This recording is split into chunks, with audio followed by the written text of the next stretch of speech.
David Broder is a historian who has studied the far-right movement in Europe, and Constance Stelzen-Mueller is an expert on Germany and international relations at Brookings. And I welcome you both to the program. David, barely 1 in 3 Germans, it has to be said, actually voted for Mr. Merz. What kind of mandate does that give him?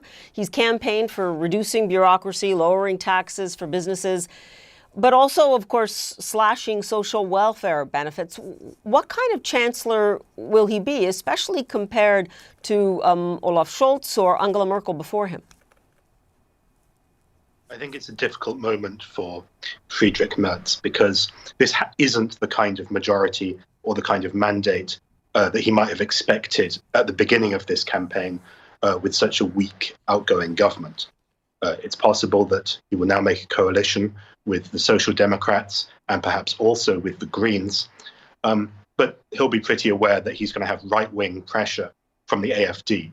They're going to be saying, well, we should have an alliance of all right-wing forces. They're going to be saying that Merz is kowtowing to left-wing parties. And that's a narrative that we're already seeing whipped up by the likes of J.D. Vance, Elon Musk, and so on.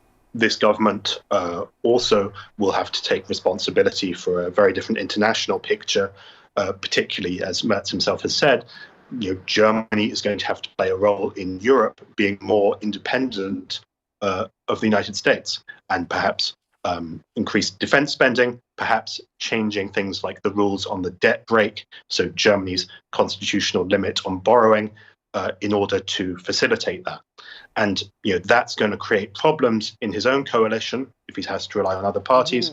But also the AfD, I think, have proven very adept at criticizing the Christian Democrats from multiple angles, both further right on immigration, calling for a harder line, also appealing to some sort of social discontent, particularly in the East, while also being a kind of free marketeer party with libertarian elements.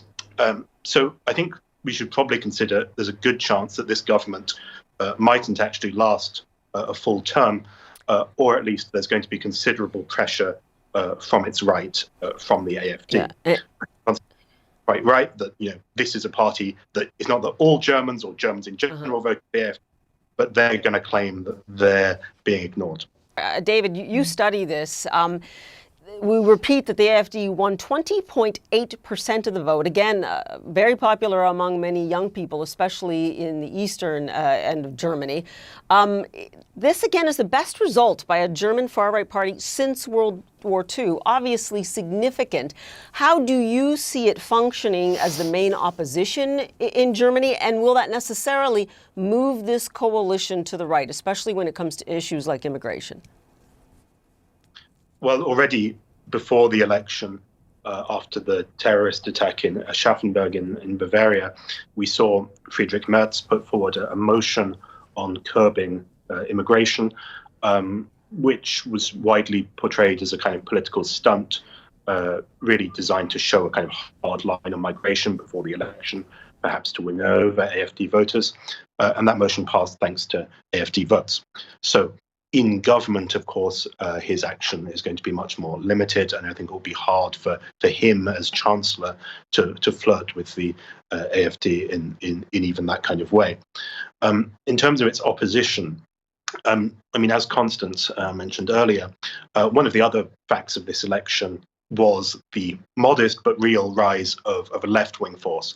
And as you mentioned, the youth vote for the AfD was very strong among young men, but that's totally polarized by gender. The young women voted very strongly for the left. So I think that in general, we can say that there's signs that the main parties don't have the kind of grip on voters they used to. They can't offer the same kind of promise of meritocracy, of people having good career prospects ahead of them, particularly with the economy being like it has been the last couple of years. But political reactions to that can play out in different ways. So the far right, the AfD, is certainly the strongest force in mobilizing that, particularly, but not only in East Germany, and particularly in rural areas.